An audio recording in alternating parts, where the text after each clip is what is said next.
Hey there, Hofstra fans. Welcome to another episode of Blue and Gold Weekly. I'm your host, Kevin Dexter. It was a winning week on the court for the Pride. The Hofstra men's and women's basketball teams both picked up their first victories of the season this week.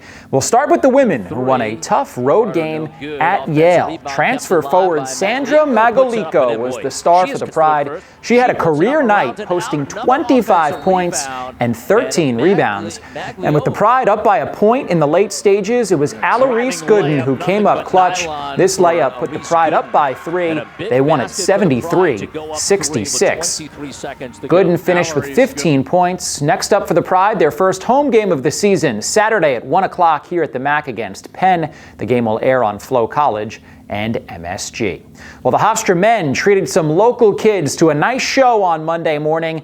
The annual Kids Day game saw the Pride roll by Malloy 95-61. Cruz Davis had a near triple-double for the Pride, 24 points, 10 rebounds, and 8 assists.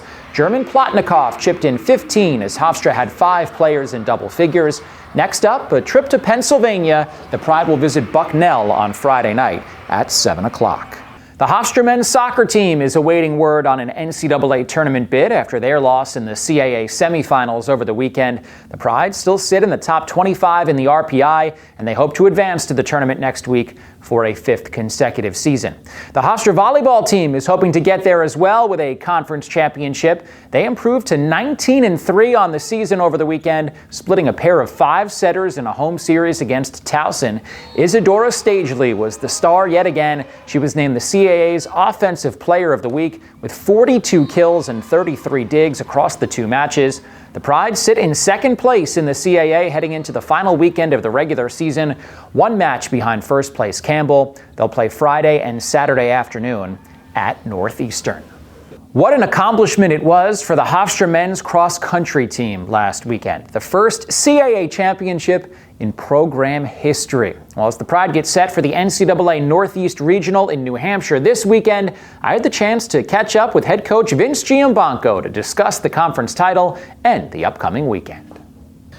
The head coach of the CAA champion Hofstra men's cross-country team, Vince Giambanco. Vince, congratulations. Thank you. Has it set in yet? The championship and everything that has gone down over the last week? Yeah, obviously we won the race and we're happy about that, but it's not like it's the end of the season. It's, it's towards the end. So right after, sort of having that initial joy and everything, really moved our focus to the regional championship, which is this Friday in New Hampshire.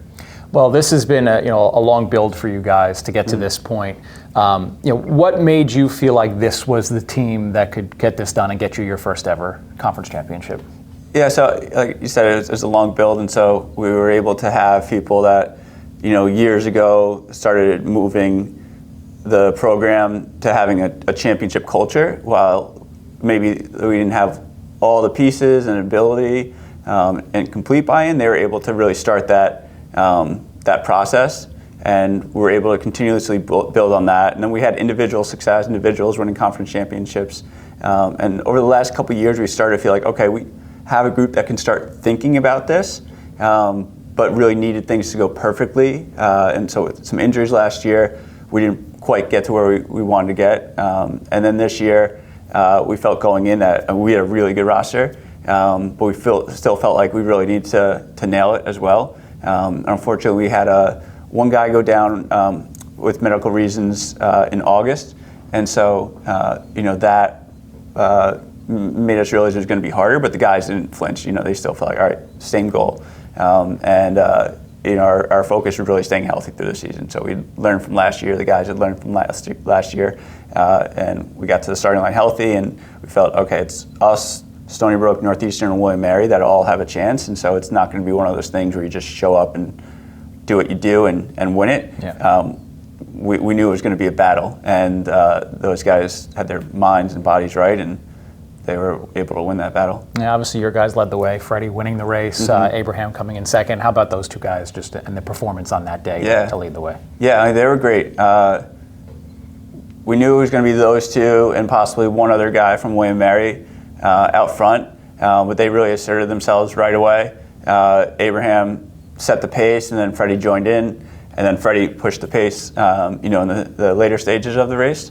But yeah, having those two out there, one, it's nice to get those individual accolades, but with cross-country scoring, low scorer wins. So to be able to have 2 of the 5 guys only score 3 points really helps put us in a position where if the other 3 take care of business, we can win the title. Individually, you've coached some great runners over the years. Go back to Alex Masai, of course. Yeah. Abraham, one of them. What Freddie's been able to do to come in here, how does that compare to those guys? Oh, he's really good. Yeah, he's really good, and he's a freshman. Right.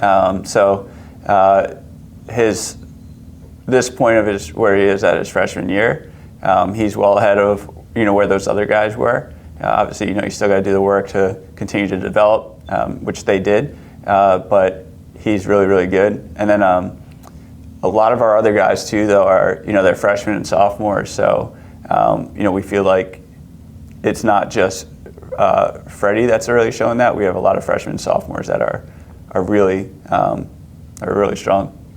What does this do for the program as a whole now? You talked about it before, this being a build, so many runners over the years who have kind of built you up to this point. Yeah. Now you've established yourself as CAA champions. How can this establish this group to do this year after year? Yeah, well, let's not get ahead of ourselves. That's always the goal. But we're focused on today and tomorrow, and doing the things and like the process to help us set up for that.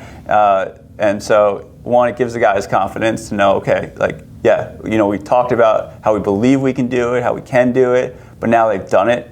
And with so many underclassmen,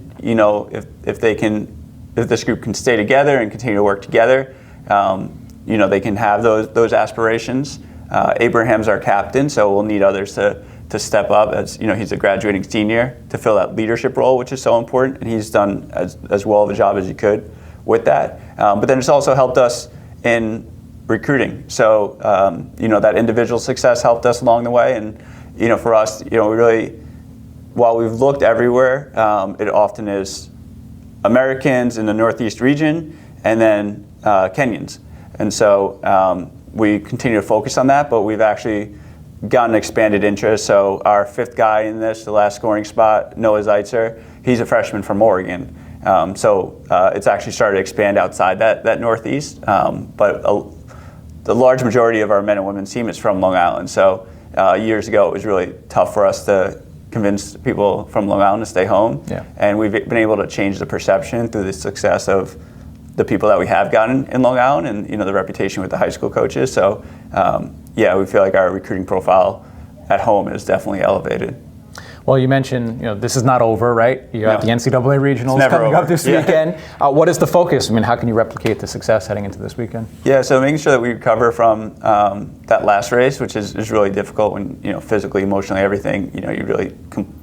You exhaust every aspect of your body and your mind. Yeah. So the last couple weeks has been easy as far as the training that we're giving them. And then now it's about doing the same thing, rising to the level, executing, what we're capable of, and then trying to finish as high as we can as a team and see if we can get some people through to the national meet as well. Well, Vince, congratulations on the success, amazing accomplishment, and best of luck this weekend. We'll be rooting for you guys. Thank you. And thanks again to Vince for a couple of minutes. Finally, the Hofstra wrestling team placed a couple of wrestlers at the Journeyman Collegiate Classic over the weekend. Matthew Waddell went 4-0 in the Blue Pool A at 174 pounds to place first. Tommy Aiello placed second at the 125-pound Blue Pool, and Gage Ship took second at 133 Blue. Well, that'll do it for this edition of Blue and Gold Weekly. We'll be back next week with a brand new edition. Thanks so much for watching, and go Pride.